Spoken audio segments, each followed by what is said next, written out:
आप गए हो अमेरिका सोच करके 2 साल में मैं पढ़ाई करके खत्म करके ग्रेजुएट हो जाऊंगा, मेरी जॉब लग जाएगी। ये सब नहीं होता और आपको ये लोग ईएसएल में डाल देते। और विदेश के अंदर जाना हो तो आपको भाषा सीखनी ही पड़ती है। यदि ये लीजिंग डॉक्यूमेंट पढ़ने में आप थोड़ी सी भी मिस्टेक कर देंगे तो उसकी भारी रकम आपको भरनी पड़ सकती है।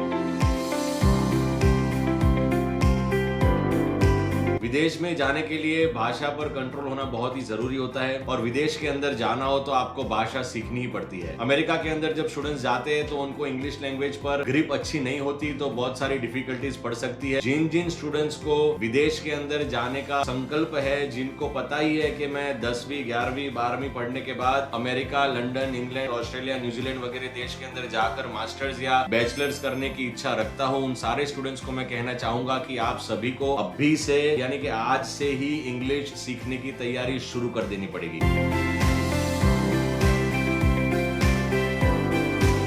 मैं आपको एग्जांपल देना चाहूंगा कि ये लैंग्वेज बैरियर्स आपको कहां पर आ सकते हैं। लेट्स से आप अमेरिका के अंदर लैंड करते हो तो वहां पर एयरपोर्ट पे ही जाके आपको लैंग्वेज का यूज करना पड़ेगा। यदि आपकी इंग्लिश पक्की नहीं होगी तो आपको वहां पर दिक्कत आ सकती है। एयरपोर्ट छोड़ने के बाद आप जैसे ही कॉलेज के अंदर जाएंगे तो वहां पर कम्युनिकेशन करना पड़ेगा। कॉलेज के बाद आपको कम्युनिकेशन करना पड़ेगा कि जहां पर आपने अपार्टमेंट लिया होगा, जहां पर आपने रेंटल अपार्टमेंट की लीज ली होगी, if you cannot understand English, यदि आप इंग्लिश को अच्छी तरह से समझ नहीं पाओगे तो वहां पर भी आपको दिक्कत आ सकती है, क्योंकि ये लीजिंग जो डॉक्यूमेंट्स होते हैं बहुत ही कॉम्प्लेक्स होते हैं। यदि ये लीजिंग डॉक्यूमेंट पढ़ने में आप थोड़ी सी भी मिस्टेक कर देंगे तो उसकी भारी रकम आपको भरनी पड़ सकती है। ये डॉक्यूमेंट जो बनते हैं वो कई बार 2 साल 3 साल के लीजिंग डॉक्यूमेंट्स होते हैं। वहां पर छोटी छोटी बहुत सारी डिटेल्स भी दी जाती है। यूटिलिटी बिल के बारे में डिटेल देते हैं, इलेक्ट्रिसिटी बिल के बारे में डिटेल देते हैं। तो ये सारी चीजें आपको पढ़ना बहुत जरूरी होता है।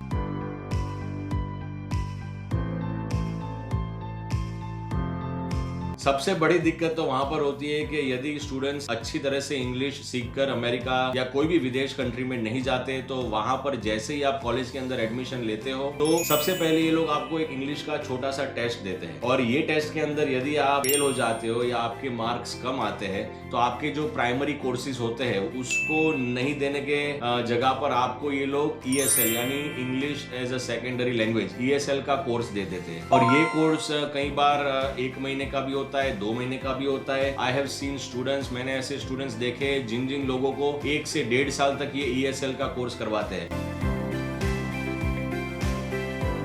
आप गए हो अमेरिका सोच करके 2 साल में मैं पढ़ाई करके खत्म करके ग्रेजुएट हो जाऊंगा, मेरी जॉब लग जाएगी। ये सब नहीं होता और आपको ये लोग ESL में डाल देते हैं और 1-1.5 साल के लिए आपको इंग्लिश सिखाते हैं। आप सोच सकते हो कि इंडिया में इंग्लिश सीख कर जाना और यहाँ की फीस कम होती है कंपेयर टू अमेरिका। वहां पर जो आप रेगुलर कॉलेज की फीस भरेंगे उतने ही पैसे लेके ही आपको इंग्लिश सिखाते हैं। तो यदि आप ये 10th 11th 12th में हो तो आपको ज्यादा ध्यान देकर यहाँ पर लैंग्वेज पे बहुत अच्छी ग्रिप करनी चाहिए और फिर विदेश जाने का सोचना चाहिए। और एक लैंग्वेज बैरियर मैंने देखा हुआ है कि कॉलेज के अंदर कई बार क्या होता है कि सोशलाइजेशन के अंदर भी हमें डिफिकल्टी आ सकती है। फॉर एग्जांपल यदि आप हिंदी मीडियम या गुजराती मीडियम के अंदर पढ़े हो और आप विदेश में जाते हो और अच्छी इंग्लिश आप नहीं बोलते तो वहां पर जब सोशलाइजेशन होता है तो इंग्लिश बोलने वाले स्टूडेंट्स एक साइड ग्रुप बना देते और जो इंग्लिश नहीं बोल पाते तो आप वो ग्रुप के अंदर कोमिंगल नहीं होते। तो यदि आप वहां पर जुड़ नहीं पाओगे तो वहां की जो एक्टिविटीज होती है, वहां पर क्या क्या चीजें होती है वो आपको पता नहीं चलेगी। जॉब फाइंड करने में भी डिफिकल्टी आती है, क्योंकि जब आप जॉब मांगने जाओगे तो इफ यू कैनॉट कम्युनिकेट, यदि आप बात ही नहीं कर पाओगे अच्छी तरह से, यदि आप पूछ ही नहीं पाओगे तो सामने वाला इंसान आपसे कम्युनिकेशन के अंदर ही अनुमान लगा देगा कि ये बंदे को इंग्लिश ही नहीं आती तो मैं यहाँ पर जॉब कैसे दूं। आप जिस कंट्री में गए हैं जो कस्टमर्स आपको सर्व करने वो सारे इंग्लिश में आपसे बात करेंगे। यदि आप ही कम्युनिकेट नहीं कर पाएंगे तो आपको जॉब भी नहीं मिलेगी। कई सारे स्टूडेंट्स कंप्लेन करते हैं कि हम जाते हैं लेकिन ऑन कैंपस कॉलेजेस के अंदर हमें जॉब नहीं मिलती। लेकिन सबसे बड़ा रीजन वो होता है कि आप जॉब मांग ही नहीं सकते हो अच्छी तरह, right. If you can not communicate, आप इंटरव्यू ही क्रैक नहीं कर पाते और वो रीजन की वजह से आपको जॉब नहीं मिलती और आप कहते हैं कि भाई ये कॉलेज के अंदर जॉब नहीं मिलती ऑन कैंपस, मेरे सारे दोस्तों को मिल गई लेकिन मुझे नहीं मिल रही। आप पीछे जाकर देखेंगे तो पता चलेगा कि आपकी इंग्लिश में ही कमी थी जिसकी वजह से आपको जॉब नहीं मिली और आपका जो दोस्त था वो अच्छी तरह से कम्युनिकेट कर पाया, उसकी वजह से उसको ऑन कैंपस जॉब मिल गई। मैंने कई सारे ऐसे स्टूडेंट्स भी देखे जो अच्छी कॉलेजेस के अंदर एडमिशन मिल जाने के बावजूद बावजूद भी अपनी कॉलेज में अच्छी तरह से ग्रेजुएट नहीं हो पाते। 2 साल की डिग्री में 2-2, 3-3 बार एक ही सेमेस्टर के कोर्स वापस रिपीट करने पड़ते हैं, क्योंकि जब प्रोफेसर उनको लेक्चर देता है वो समझ ही नहीं पाते प्रोफेसर कहना क्या चाहता है, वो असाइनमेंट्स को समझ नहीं पाते। आई अंडरस्टैंड कि आज के जमाने के अंदर चैट जीपीटी आ गया है, तो आपको जब क्वेश्चंस आते हैं तो आप चैट जीपीटी को पूछकर या एआई टूल को यूज करके असाइनमेंट सबमिट कर कॉलेज तो पास कर लेंगे, लेकिन जब इंटरव्यूज क्रैक करने का टाइम आएगा तब आपको बहुत ही दिक्कत पड़ेगी और फिर आप कंप्लेन करेंगे भाई अमेरिका के अंदर किसी को जॉब नहीं मिलती, यहाँ पर H1B वीजा नहीं होता, या एनी अदर कंट्रीज, राइट। आप कोई भी कंट्रीज के अंदर जाए, अमेरिका के अंदर H1B वीजा है, दूसरी कंट्रीज के अंदर और कोई चीज होगी, लेकिन यदि आपको इंग्लिश की अच्छी ग्रिप नहीं होगी तो आपको वहां पर बहुत सारी दिक्कतें आ सकती है। इसीलिए एम्फसाइज रियली हार्ड कि यदि आप विदेश में जाना चाहते हैं, आप अभी से इंग्लिश पर बहुत सारी तैयारी करें और इस लैंग्वेज को सीखें। मैंने ऐसे भी कई सारे स्टूडेंट्स देखे जो